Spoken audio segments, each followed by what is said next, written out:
하나님께서 세상을 창조하실 때 가장 먼저 빛을 창조하셨습니다. 그래서 빛이 이 우주의 기준이 되죠. 빛의 속도, 이것이 우주의 여러 가지 의미에서의 기준이 됩니다.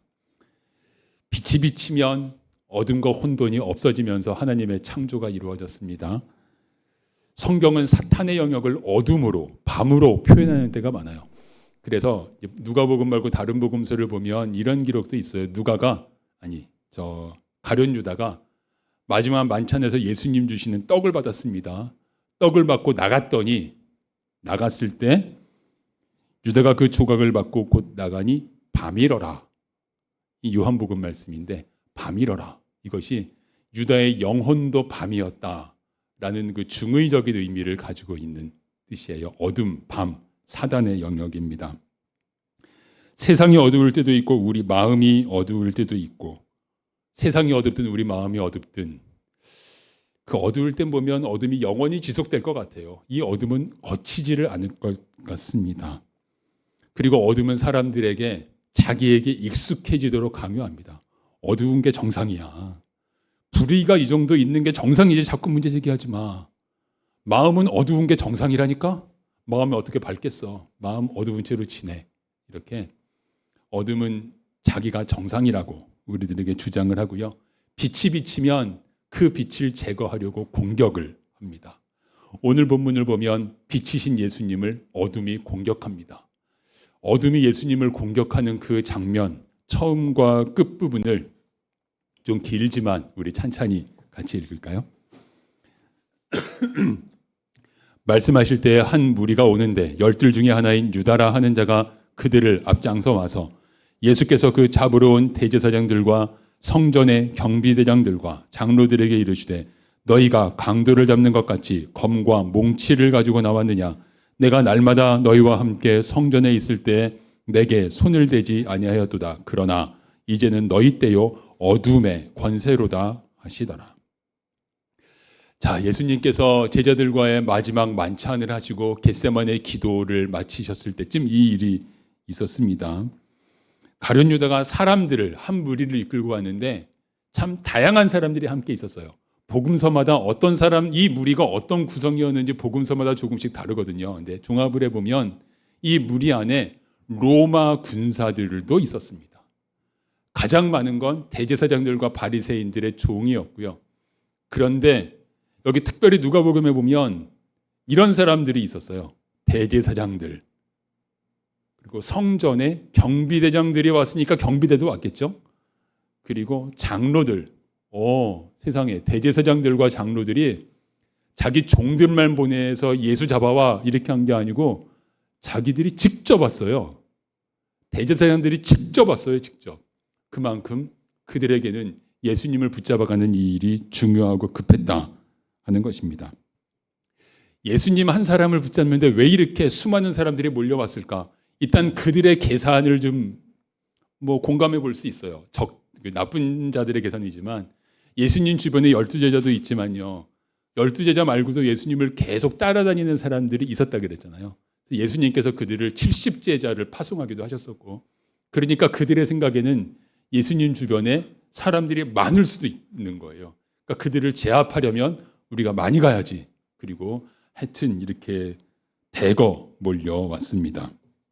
무장을 했습니다. 칼과 몽치로 무장을 했는데 지금 번역한다면 몽치라고 하진 않았겠죠. 몽치는 무슨 뜻일까요? 쉽게 몽둥이라는 뜻입니다. 칼과 몽둥이를 가지고 예수님을 붙잡으러 왔습니다. 어둠은 빛을 없애기 위해서라면 결속력이 대단합니다. 자기들끼리 별로 사이가 안 좋았다가도 빛이다, 빛을 없애야 돼. 그러면 그 순간 결속하는 힘은, 어둠의 그 빛에 대한 결속하는 힘은 대단한 것을 여러 군데서 확인할 수가 있습니다. 예수님이 날마다 성전에서 가르치셨는데 그들은 낮 시간에는 예수님 못 잡았죠. 사람들의 반발이 두려워서. 어둠은 어두울 때 움직입니다. 어둠은 빛을 덮으려고 하니까 어두운 데 움직이고 감추려고 합니다. 그들을 가리켜서 예수님께서는 어둠의 권세다 하셨어요. 권세라는 말씀을 쓰신 것은 이 어둠의 뒤에, 예수님 붙잡으러 온 사람들의 뒤에 사탄이 있다는 뜻이에요. 권세, 그러면 권세의 정점은 사탄이잖아요. 어둠의 권세. 가룟 유다만 봐도 이 복음서들을 종합해 보면 가룟 유다에게 사탄이 들어갔다라고 증거하거든요. 사탄이 들어갔으니까 유다는 잘못은 없다? 그건 아니고 유다가 사탄의 하수인이 된다라는 뜻이죠. 유다는 사탄의 하수인이 되고 어둠의 자녀가 되었습니다. 어둠의 권세가 빛이신 예수님을 붙잡으려 했던 것처럼 비슷한 일들이 언제 어디서나 있습니다. 오늘날을 생각을 해도요. 어둠을 저는 크게 두 가지로 좀 나눠봤는데 세상의 어둠도 있고 우리 내면의 어둠도 있어요. 세상의 어둠도 그리고 우리 내면의 어둠도 어두운 게 정상이라니까 붙잡아서 빛을 차단하고 빛을 없애려고 빛을 공격합니다. 자, 그렇게 공격할 때 그러면 빛된 자녀들은 어떻게 해야 할까? 어떻게 해야 할까? 이게 관건인데 제자들은 이렇게 했습니다. 이 어둠의 권세가 덮쳐올 때 제자들의 반응이 있고 예수님의 반응이 있는데 먼저 제자들의 반응 같이 읽겠습니다. 그의 주위의 사람들이 그 된 일을 보고 여짜오되 주여 우리가 칼로 치리이까 하고 그 중에 한 사람이 대제사장의 종을 쳐 그 오른쪽 귀를 떨어뜨린지라. 다급한 상황인데 예수님께 질문하는 제자들이 있어요. 주여 우리가 칼로 치리이까? 그러지 않았을까요? 예수님께서 마지막 만찬할 때 이렇게 말씀하셨잖아요. 검이 없는 자는 어떻게 하라고요? 검이 없는 자는 겉옷을 팔아서 검을 사라. 이 말씀은 영적인 준비와 그 책임감에 대한 말씀이었지만 제자들이 그렇게 이해 못했거든요. 그래서 제가 제자였다면 좀 모자란 제자였다면 그랬을 거예요. 과연 예수님이야 이런 일 있을 거 미리 하시고 검 사라 그러셨는데 좀 빨리 왔네 이놈들이 뭐 이러면서 검 들고 아마 나섰으리라 이렇게 생각이 됩니다. 칼을 휘두른 사람이 있었습니다. 다른 복음서에는 이 칼 휘두른 제자의 이름이 나오죠. 누군가 하면 베드로 사도죠. 베드로는 언제나 그 성급하셔가지고 베드로 사도를 뵈면 성급하신 부분이 참 친근하게 느껴질 때가 있습니다. 성급하셔서 행동이 생각보다 앞서시는 경우가 참 많습니다.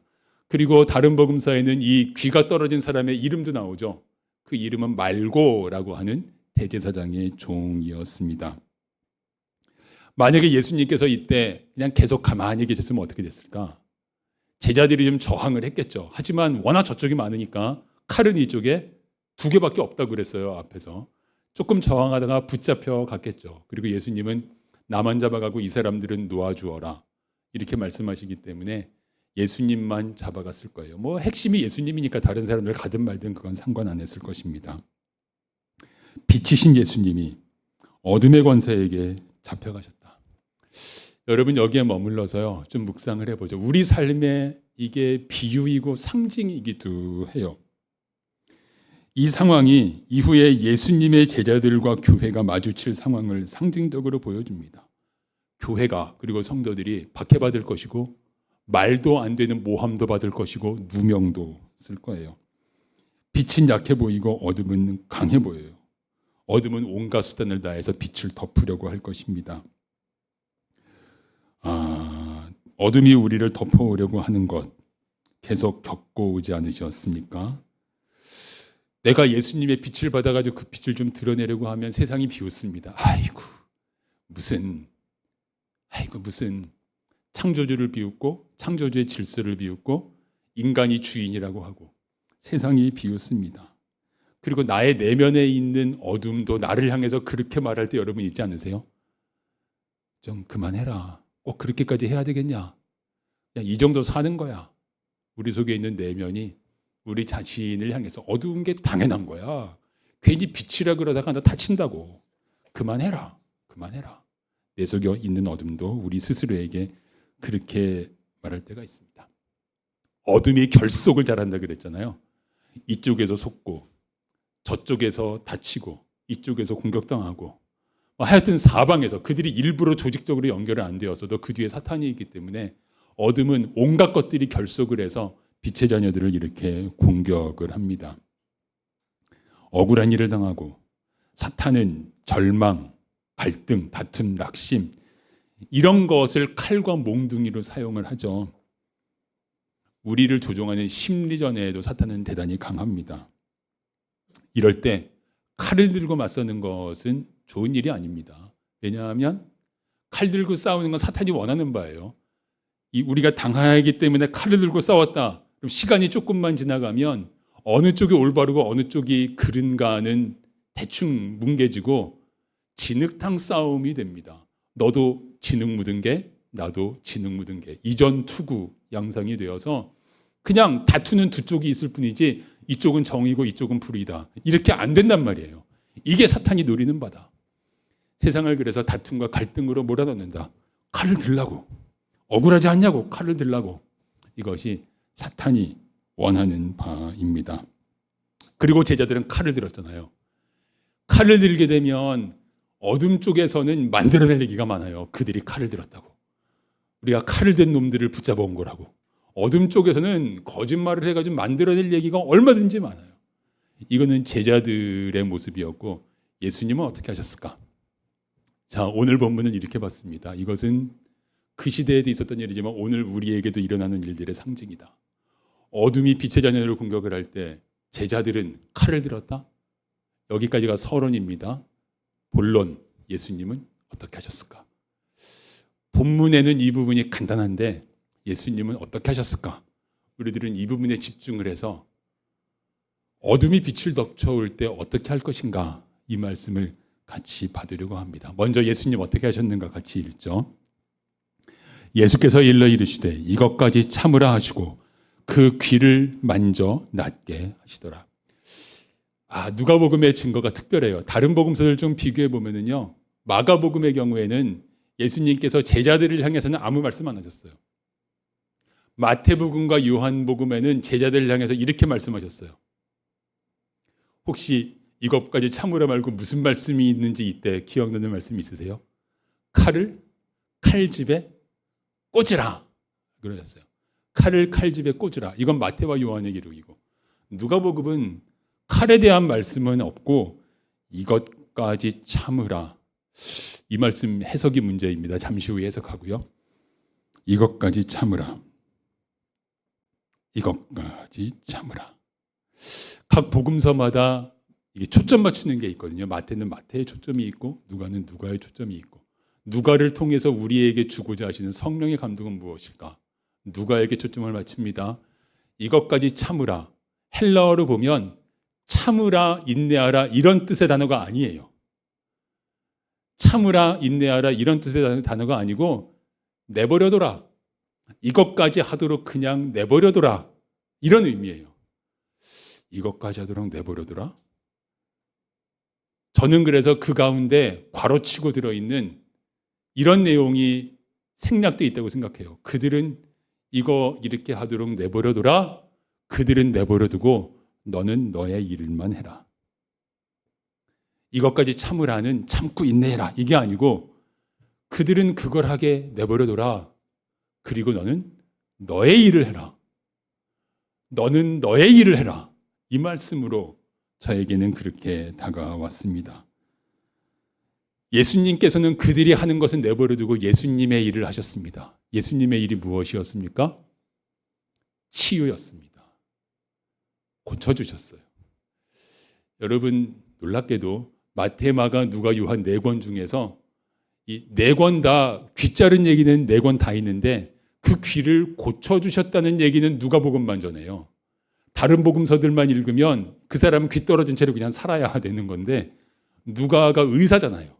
의사여서 그랬는지 이 치유에 좀 더 집중을 해서 누가는 그를 예수님께서 만져서 치유해 주셨다라고 특별하게 전합니다.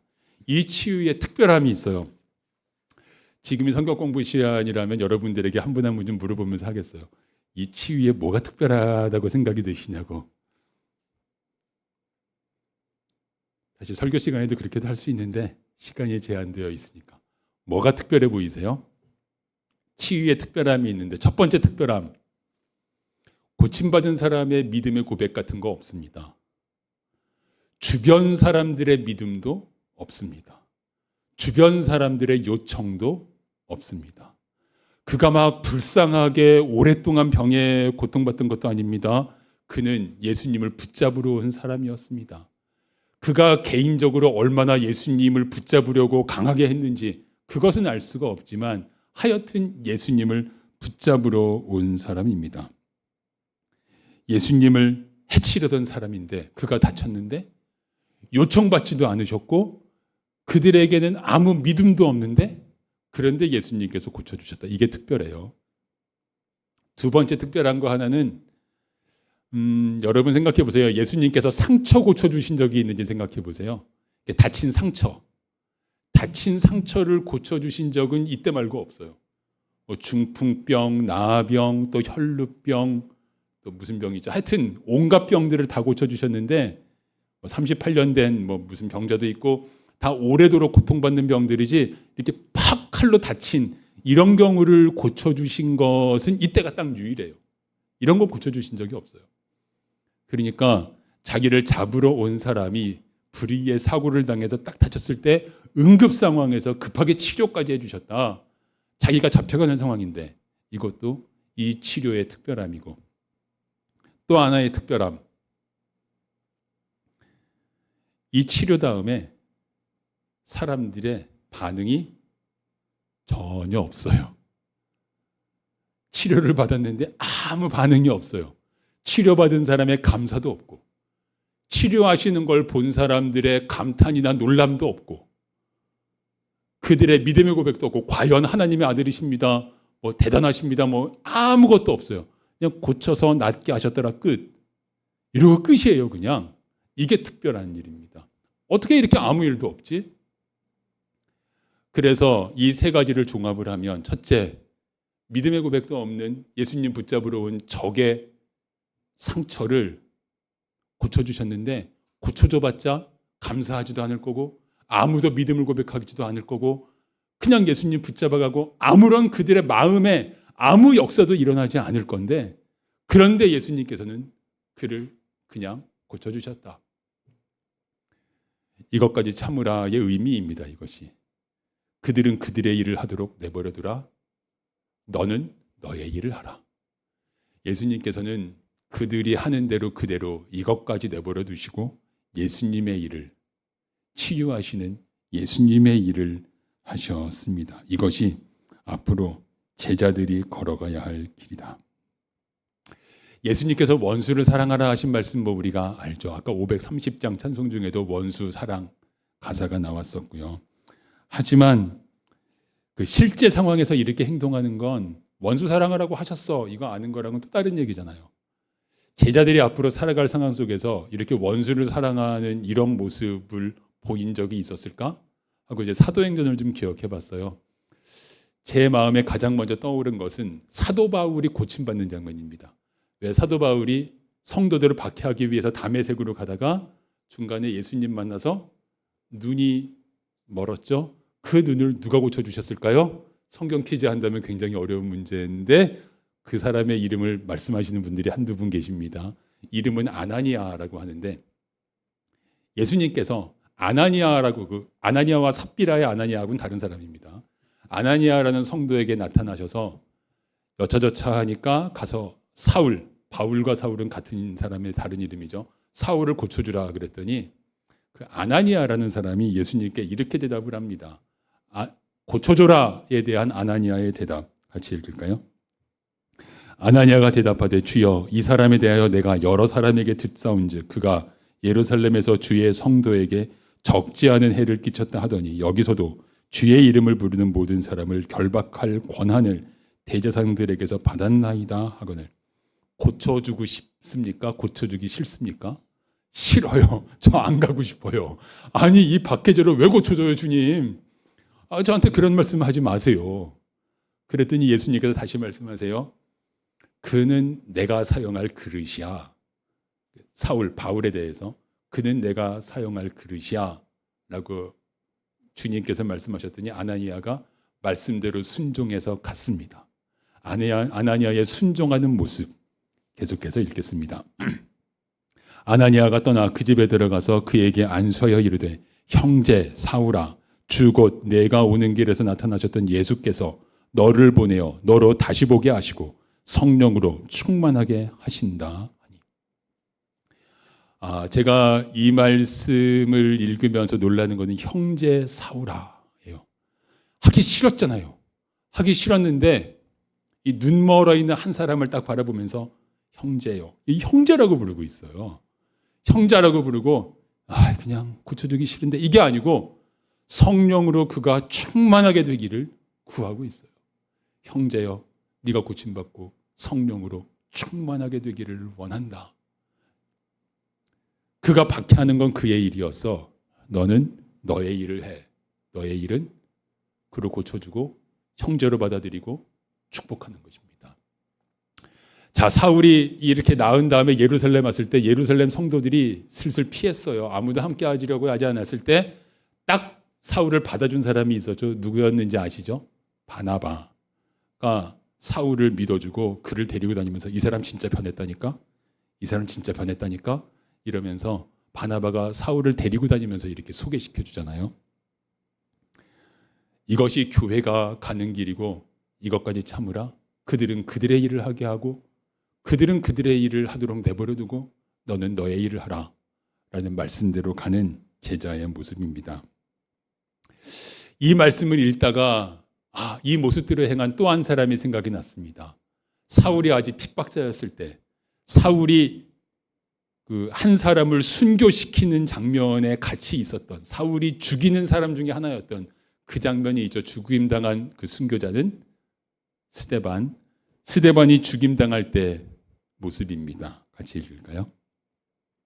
그들이 돌로 스데반을 치니 스데반이 부르짖어 이르되 주 예수여 내 영혼을 받으시옵소서 하고 무릎을 꿇고 크게 불러 이르되 주여 이 죄를 그들에게 돌리지 마옵소서. 이 말을 하고 자니라. 얼마 전에 베드로가 전도하면서 베드로가 조상의 죄악과 우리들의 죄악을 설교했어요. 그랬더니 그 설교 들은 사람들은 어떻게 했냐 하면 우리가 어찌할꼬 하면서 회개했습니다. 비슷한 내용을 스데반이 전했습니다. 스데반의 이 전도 설교를 들은 사람들은 우리가 어찌할꼬가 아니라 스데반을 죽여버렸습니다. 죽여버리는 그 사람들에 대해서 죽는 스데반이 죽어가면서 그들을 축복했습니다. 그들은 그들의 일을 하게 두어라. 너는 너의 일을 하라. 그들은 그들의 일을 하게 하고. 근데 그들이 하는 그들의 일은 스데반 죽이는 일이에요.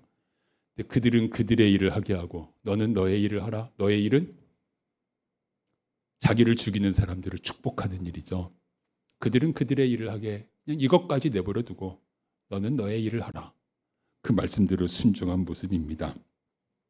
이런 내용들을 요약한다면 이렇게 될 거예요.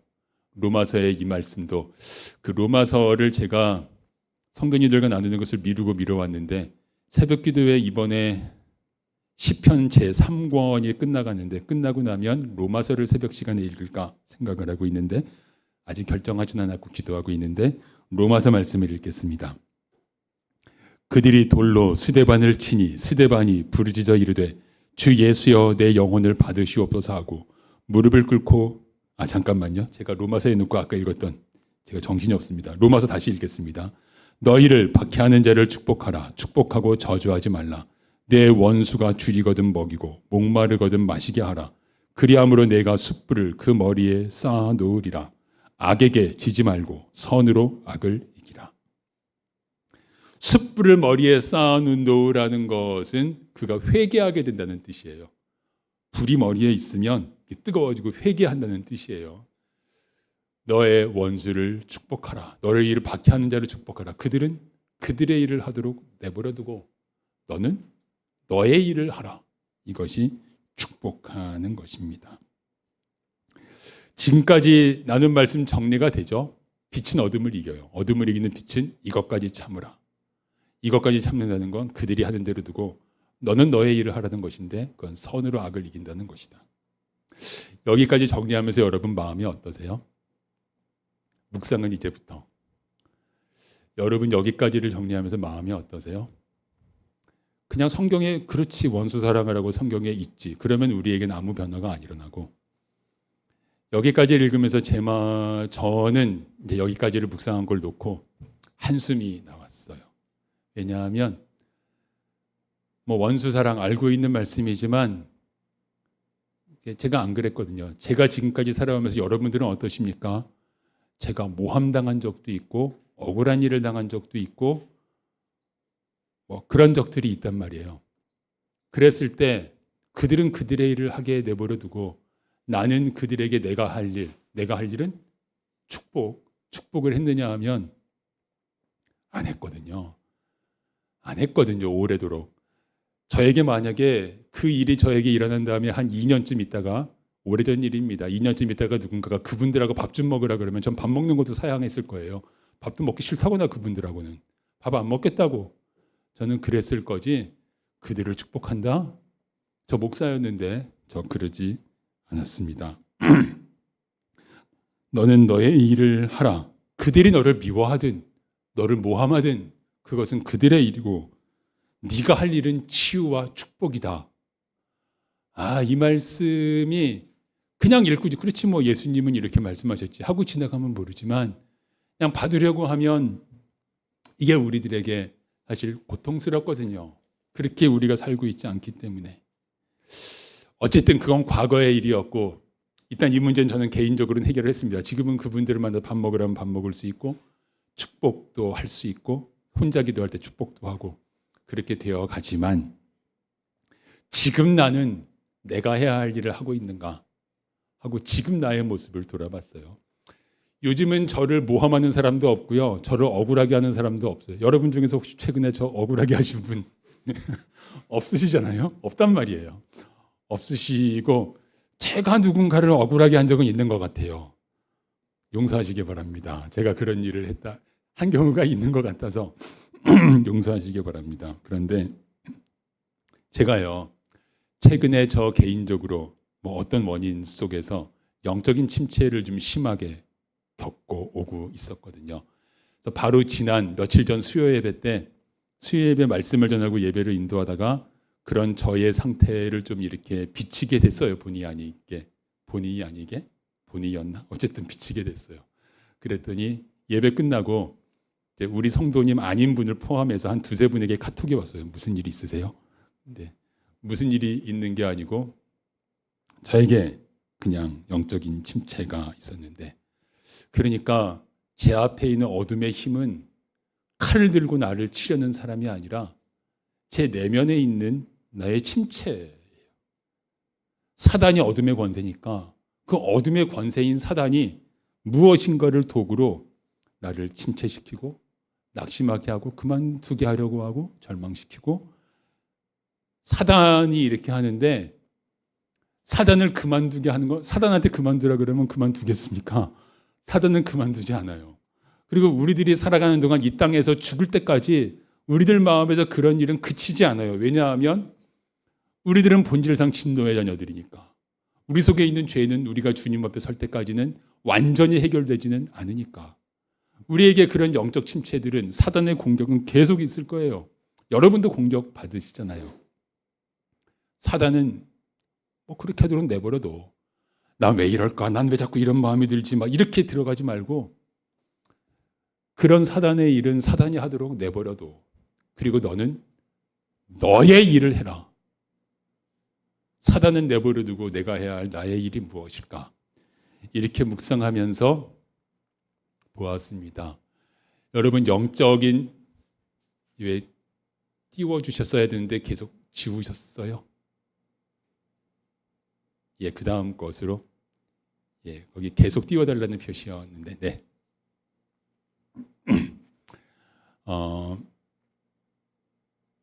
영적으로 침체하면 여러분 예배드리기도 싫지 않으세요? 저는 침체했을 땐 설교단에 올라와서 입도 열기 싫던데 영적으로 침체에 들어가면 말씀 읽고 싶지도 않잖아요. 기도하고 싶지도 않잖아요. 그런 마음이 드는 것은 어떻게 할 수가 없다고요. 사단이 우리를 공격을 하는 사단 나 좀 공격하지 말아줘. 이거 안 통해요. 사단은 공격하는 거고 나는 말씀 읽고 싶지 않지만 말씀을 펴고 예배자리에 가고 싶지 않지만 예배자리에 가고 내가 해야 할 일을 하는 거예요. 내가 할 찬양을 하고 내가 드릴 기도를 드리고 그들이 하는 대로 두고 사단이 하는 대로 두고 너는 너의 일을 하라. 영적인 침체가 있을 때 말씀과 기도로 낙심하고 포기하고 싶을 때가 있지 않으세요? 특별히 교회에서 사역을 하다 보면 호응이 별로 없을 때가 적지 않습니다. 나 혼자 이 일을 해가지고 이게 영향이나 있는 걸까? 성과는 있는 걸까? 열매는 있는 걸까? 그냥 그만둬 버릴까? 낙심하거나 포기해버리고 싶은 마음이 드는 경우가 사실 여러분, 여기 앉아있는 여러분 있으셨을 수밖에 없는데, 교회라고 해서 온전한 사람들의 모임이 아니니까 그런 낙심과 포기하려는 때에 인내하고 주님을 신뢰하는 것이 내가 해야 할 일입니다. 낙심하고 싶고 포기하고 싶게 만드는 건 사단의 일이고, 그냥 사단은 자기 일 그렇게 하도록 내버려 두라고. 사단은 원래 그런 놈이야. 사단한테 사정해봤자 그 일 그만두지 않아. 너는 너의 일을 하라. 주님을 신뢰하고 인내하고. 그리고 제가 요즘 겪고 있는 일은 아니기 때문에 맨 밑으로 뺐는데, 배반도 당하죠. 상처도 입고 아픔도 입고.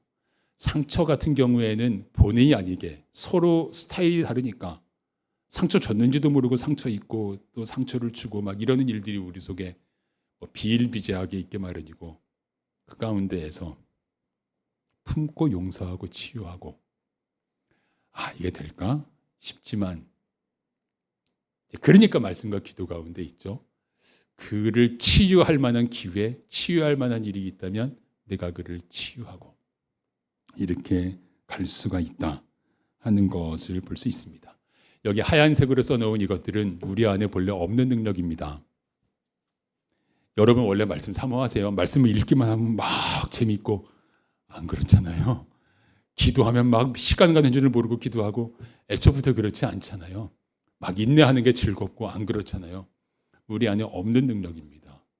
그런데 십자가를 지신 예수님께서 우리에게 부어주신 능력입니다.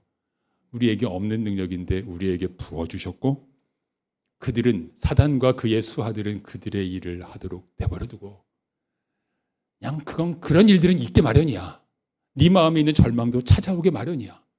그런 일들은 내버려두고 너는 너의 일을 하라. 너는 너의 일을 하라. 이것까지 참으라 라는 말씀을 묵상을 하다 보니까, 이것까지 참으라, 너는 너의 일을 하라, 이렇게 받아들이게 됩니다. 주님께서 빛의 자녀들에게 주신 능력입니다. 성도 여러분, 여러분의 일을, 선으로 악을 이기는 일을 여러분의 내면에서 혹은 주변과의 관계 속에서 그것은 그대로 내버려두고 여러분의 일을 하는 그 능력을 받으시기를 축복합니다. 기도하겠습니다. 하나님 아버지, 온갖 것들의 공격을 우리가 받으며 살아가는데 주님께서 이것까지 참으라, 그것은 그대로 내버려두라 하시니 말씀대로 순종하기를, 쉽지 않은데 말씀대로 순종하기를 구합니다. 그것은 내버려두고 나의 일을 힘써 갈 수 있도록 주님 은혜 베풀어 주옵소서. 예수 그리스도의 이름으로 기도드립니다. 아멘.